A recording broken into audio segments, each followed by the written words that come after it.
Hoje vamos desbravar o mundo de Naruto Shippuden Ultimate Ninja 5, aquele topper lá de PlayStation 2, mas no formato iceberg. Tem muita coisa legal e tenho 100% de certeza que você não sabe de tudo dessa lista. Então já deixa o like e vamos lá.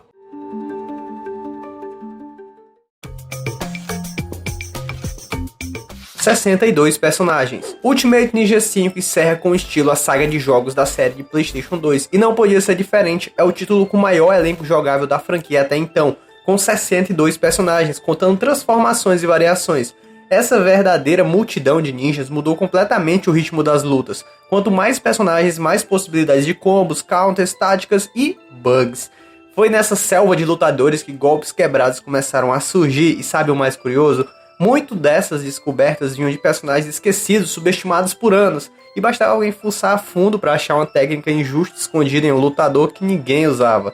Isso deu origem a teorias de meta, duelos lendários entre amigos e aquele eterno debate: esse boneco é roubado, sim ou não? Cenário com dois campos. Os cenários de batalha não são apenas estáticos, muitos possuem duas áreas conectadas, quase como se fossem dimensões paralelas. Os jogadores podem se teleportar de um lado para o outro com um movimento rápido, o que abre espaço para estratégias únicas, escapar de um jutsu no último segundo, desferir ataques que atravessam os campos, ou até fazer a clássica e misteriosa fugidinha para carregar chakra. Quem nunca?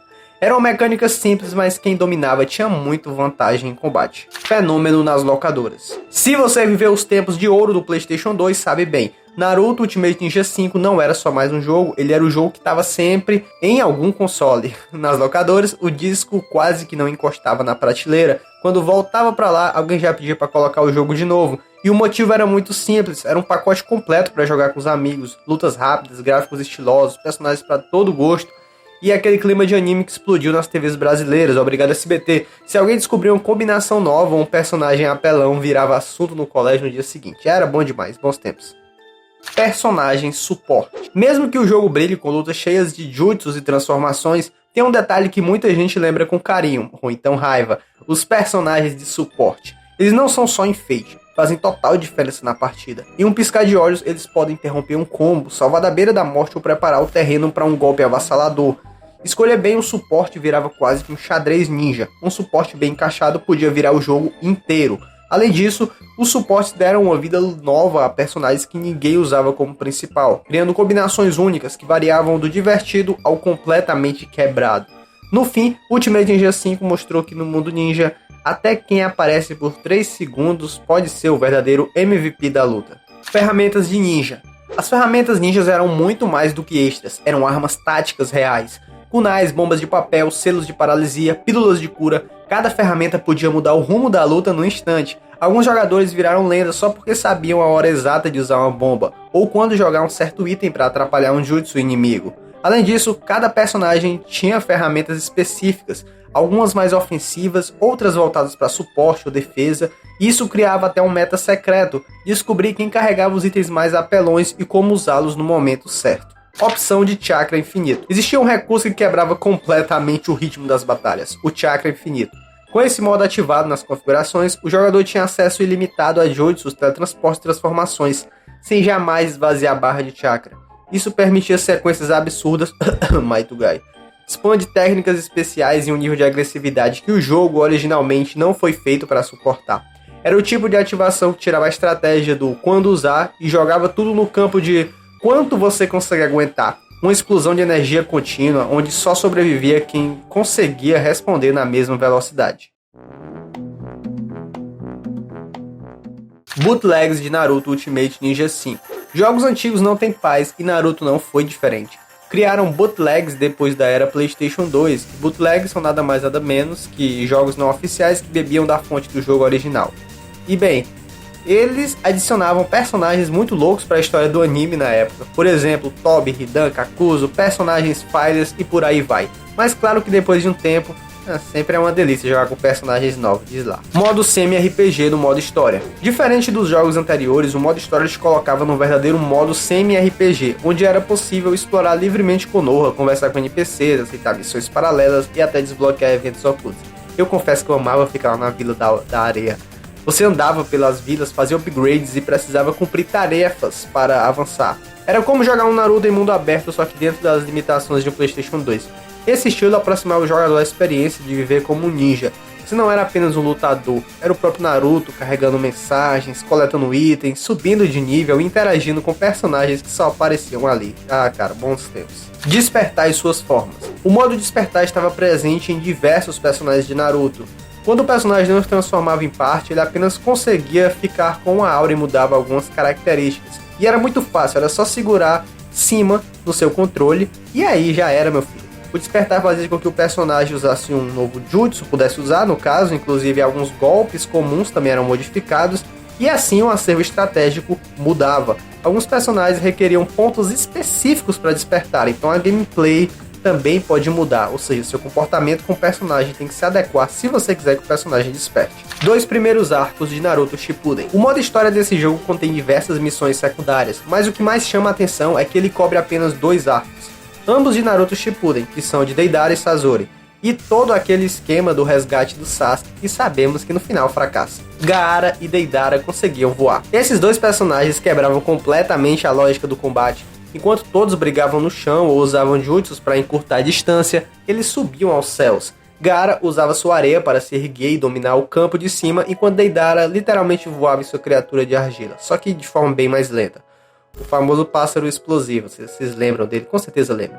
Isso dava a eles uma vantagem absurda em certos cenários, permitindo escapar de combos e lançar ataques de cima. Jutsus em equipe. Selecionar um personagem de suporte qualquer podia parecer um detalhe, mas quem experimentava combinações certas era surpreendido com algo único, os jutsus combinados, mas poucos continham isso. Esses jutsus especiais não eram ativados apenas por sorte, eles surgiam quando 2 personagens tinham laços fortes no anime, como Naruto e Sakura, ou Sasuke e Orochimaru, e essa foi uma sacada bem criativa. Esconderijo do Orochimaru tem um ambiente legal. O esconderijo do Orochimaru é um local lindo demais, bem trabalhado, com ar sombrio, todo aquele, sei lá, remete àquela música do Orochimaru lá do clássico, que dava um medo, sabe, remete bastante ao vilão. Talvez o cenário mais bonito aqui no jogo, eu arrisco que seja esse, e que te passa uma tensão real. Liberando Sasuke pequeno e Minato. Liberar os personagens era algo divertido, exceto esses 2. Minato e Sasuke pequeno, cara, isso era trabalhoso, era praticamente um inferno. O Sasuke pequeno você tinha que, depois de finalizar o jogo, completar todas as missões secundárias, e aí você fala com as pessoas de Konoha e você é mandado lá pro esconderijo do Orochimaru. E tem que finalizar o mini RPG do Sasuke, né, o Sasuke Shippuden, usando ele. Que nesse ponto, com tudo que fez antes, ia estar desbloqueado. Aí depois libera ele pequeno para derrotar lá em uma salinha, lá no esconderijo do Orochimaru, e assim desbloquear. E o Minato você tem que ter todos os outros desbloqueados, incluindo o Sasuke pequeno, e pegar um pergaminho lá no esconderijo do Orochimaru, completar todas as missões, o Inferno 4. Aí você vai no topo da torre do Hokage e ele vai estar lá, e aí é só derrotar ele. Mesmo assim eu lembro que foi ridículo. Pra desbloquear esses 2 foi complicado pra mim. Capítulo branco, Alpha e Ômega. O capítulo branco ocorre após o capítulo preto, o qual fazemos a missão lá do Sasuke e tal. Aqui nós falamos com a Tsunade após uma série de blá blá blá. Vamos atrás de vilões únicos chamados Alpha e Ômega lá no esconderijo do Orochimaru. De novo lá. E então Naruto encontra uma Kunai abandonada após derrotar eles. E ele fica sentimental, dizendo que ela tem um estranho vínculo com Sasuke. Então eles retornam à aldeia com a Kunai, as investigações se encerram. E o Naruto fica lá com a Kunai e promete, como sempre, que vai resgatar seu amigo. E, enfim, acaba o modo história, não tem mais nada pra fazer depois disso. Choques de poderes. Quando 2 personagens usam certos poderes ao mesmo tempo, eles tendem a se colidir, pedindo para rapidamente apertar um botão para ver quem ganha a disputa. Existem animações diferentes e que talvez você nunca viu. E é interessante isso, às vezes o meta não nos faz ver algumas animações bem únicas do jogo. Despertar do Itachi. Falamos já de despertar, mas um dos que tem os efeitos visuais mais legais e pode ser um dos mais apelões é o do Itachi. Segurando a tecla para cima, como sempre, ativamos sua habilidade. Ele põe tudo em seu espaço circular em lentidão. Isso gasta a vida do personagem, mas compensa às vezes, principalmente porque seu jutsu especial também muda. Nunca foi lançado nos Estados Unidos. Devido a algumas limitações na época, o jogo acabou por nunca ter chegado nos Estados Unidos. Por isso, quando você vai pesquisar um iceberg sobre o jogo, alguma dica ou curiosidade, é extremamente difícil achar na comunidade que fala English. Dado esse fato, os outros são até mais famosos por lá. Mesmo que a Era Emuladores tenha quebrado um pouco esse paradigma, lá é como se esse jogo fosse comum ou nunca tivesse existido. Sazori Hiruko. O Sazori Hiruko, ou Sazori Escorpião, como é carinhosamente chamado, é o personagem mais forte do jogo. Além de seus ataques rápidos, defesa sólida e ser chato pra caramba, ele não toma nenhum efeito negativo dos itens, que são fundamentais em estratégias no combate. Talvez faça sentido, já que ele não é humano mesmo em si uma marionete. Mesmo assim, ele é banido quase que sempre em campeonatos. O time do som. É tão óbvio. Embora a lista de personagens jogáveis seja vasta, quase nunca o pessoal tá satisfeito. Eu vou falar por mim também desse pessoal aí, pensando se dá pra colocar mais um personagem ou não. Bem, esse é o caso da equipe do som, lá da prova Chunin, onde a múmia lá fazia parte. Bem, os três tiveram certo destaque, demonstraram algumas habilidades e poderiam ser até legais de estar no jogo, sabe? Ficamos só no pensamento. Parece que o subestimamos. Kidomaru banido. O Kidomaru é um dos mais apelões nesse jogo, tão apelão que foi banido nos campeonatos, mas não o Kidomaru comum, esse aqui, e sim ele transformado, porque seu golpe comum é rápido e chato. Se ele for pro ar, é mais chato ainda. Tem que manter curta distância dele se quiser ter chance de combate, e mesmo assim ele transforma a luta em um inferno.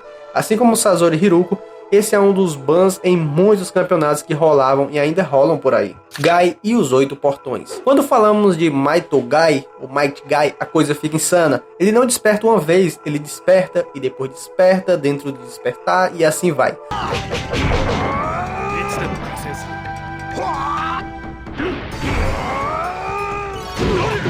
Ao abrir os 8 portões internos, o Gai vai escalando níveis de poder de forma absurda. E cada vez que você segura pra cima, você consegue um degrau acima rumo à apelação. Acho que isso não se atentaram, acho que não era pra ser possível, mas enfim, no final o resultado é um personagem tão rápido, tão forte, tão agressivo, que parece impossível de acompanhar. É como se o próprio jogo tivesse dificuldade de segurar o Gai full pistola. Coitado do Madara.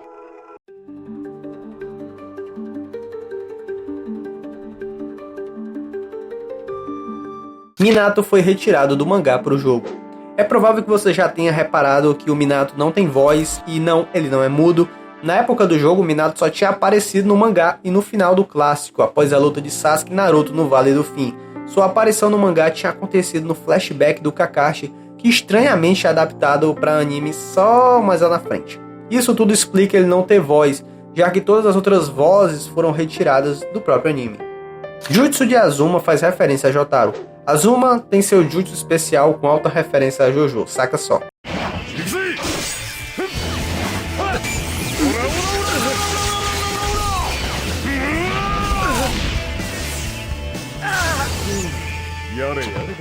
O Ora Ora Ora vem do stand de Jotaro Star Platinum e para completar ele ainda manda a frase Yari Yari Daze no final, o padrão do próprio Jotaro. Provavelmente ela foi pouco percebida aqui no Brasil na época, já que a obra de Jojo Bizarre Adventure não era nem um pouco a febre que é hoje em dia. Shikamaru em referência a Jojo. Coincidentemente, ainda no time Azuma, o Shikamaru pequeno, o Shikamaru Chunin, é outro que faz referência a Jojo, e isso ao executar o seu jutsu especial. Ele coloca o personagem para dançar e fazer a pose do Jonathan Joestar, ou do Xer, parece muito, né?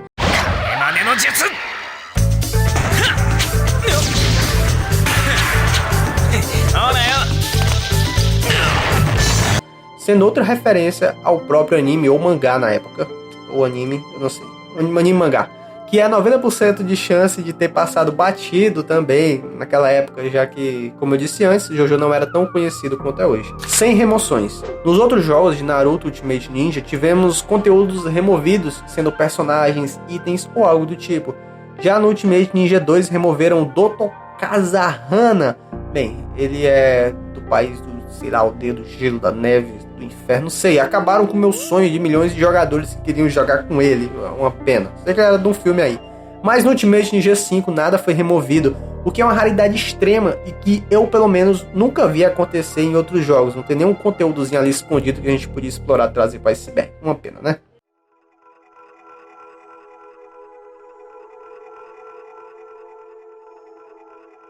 Dificuldade definitiva da CPU. Existe uma dificuldade secreta no jogo que podemos chamar de pesadelo, mas se chama definitiva e ela é a última dificuldade que a gente pode aplicar à CPU E lá no modo exploração, temos uma missão do Guy, é aqui que vamos desbloquear a missão. É um minigame, que é uma série de combate definitivo. E ao concluirmos, desbloqueamos esse modo, que é o mais chatinho e que pode te pôr em frangalhos. Bem, nem é tão difícil assim, fala a verdade. Cartas de Aoi. Eu falei lento isso daqui, porque senão ia sair Yaoi. Então, bora lá. Se você tiver um save de Naruto Ultimate Ninja 4 lá no modo História e Exploração, ao invés de você receber cartas de uma órfã, você recebe cartas da Aoi. E essa personagem, ela teve uma certa relevância no modo história lá no Naruto Ultimate Ninja 4. E é uma curiosidade que particularmente eu não sabia, mas não altera nada na gameplay, então não se preocupe se você não tiver. Irmãos de aldeias diferentes. Após os eventos da Aldeia da Areia, com o sequestro do Gaara e aquela bagunceira toda, temos dois personagens que vivem em aldeias separadas, dois irmãos. E se você falar com ambos os NPCs, vai rolar esse diálogo fofinho. 砂隠れの里が大変な目にあったって聞いたよ。ああ、砂隠れには兄さんがいるから心配なんだよね。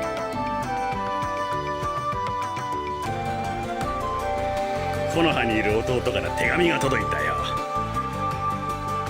僕を心配してくれているみたいだ。こういうのって嬉しいもんだよね。それにしても風影様が戻ってから復興が特に早くなったよ。統率力はずば抜けて高いよ。あの若さですごい人だね。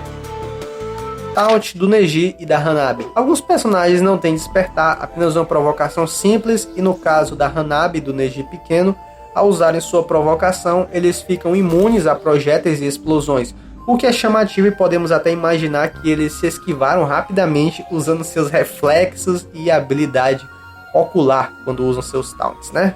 Mas enfim, fica no nosso pensamento. Bem, é isso, eu espero que tenham gostado do vídeo. Se inscreva no canal para acompanhar os vídeos posteriores e vocês já podem assistir os nossos vídeos que temos aí, temos vários vídeos legais. Já deixa o like e conto com vocês. Até a próxima.